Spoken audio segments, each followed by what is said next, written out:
આજના સમયમાં લોકો સ્વાસ્થ્ય માટે શુદ્ધ ખોરાક મેળવવા વધુ પૈસા ખર્ચવા તૈયાર હોય છે, પરંતુ બજારમાં મળતી ઘણી વસ્તુઓની પાછળ હકીકત ચોંકાવનારી હોય છે. દૂધ જેવી રોજિંદી જરૂરિયાતની વસ્તુમાં પણ ભેળસેળ થઈ રહી હોય અને તે પણ સ્વાસ્થ્ય માટે અત્યંત હાનિકારક કેમિકલ સાથે, તો આ માત્ર કૌભાંડ નથી પરંતુ લોકોના જીવ સાથે ખેલ ગણાય. સાબરકાંઠામાં આવી જ એક ચકચાર મચાવતી ઘટના સામે આવી છે, જ્યાં નકલી અને ઝેરી દૂધ બનાવતી ફેક્ટરી ઝડપાઈ છે. હવે વિગતે વાત કરીએ સમગ્ર મામલા વિશે આ અહેવાલમાં. નમસ્કાર, હું ચિરાગ વર્ષાબેન. આપ જોઈ રહ્યા છો સ્વમાન. સાબરકાંઠાના પ્રાંતિજ તાલુકાના સલાલ વિસ્તારમાં આવેલી શ્રી સત્યા ડેરી પ્રોડક્ટ્સ નામની ફેક્ટરીમાં દૂધમાં ભેળસેળ થતી હોવાની બાતમી મળતા લોકલ ક્રાઇમ બ્રાન્ચે ફૂડ એન્ડ ડ્રગ્સ વિભાગ સાથે મળી દરોડો પાડ્યો હતો.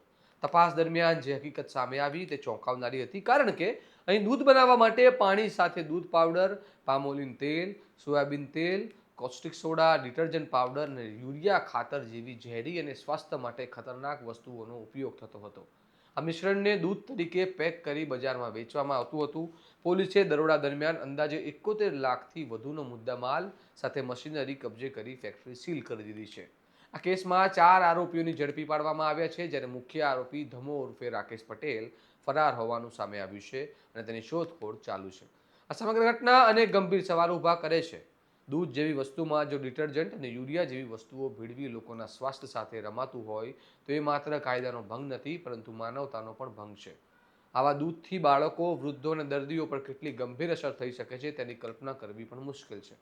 સવાલ એ પણ છે કે આ ફેક્ટરી કેટલા સમયથી ચાલતી હતી અને આ નકલી દૂધ બજારમાં ક્યાં ક્યાં પહોંચતું હતું. શું આવા અન્ય નેટવર્ક પણ હજુ સક્રિય હશે? હવે જોવાનું રહ્યું કે ફરાર આરોપી ઝડપાય છે કે નહીં અને આ કૌભાંડના મૂળ સુધી પોલીસ પહોંચી શકે છે કે નહીં.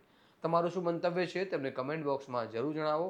આ વિશ્લેષણવાળા સમાચાર માટે સ્વમાનની ચેનલને લાઇક, શેર અને સબસ્ક્રાઇબ કરવાનું ભૂલતા નહીં. નમસ્કાર.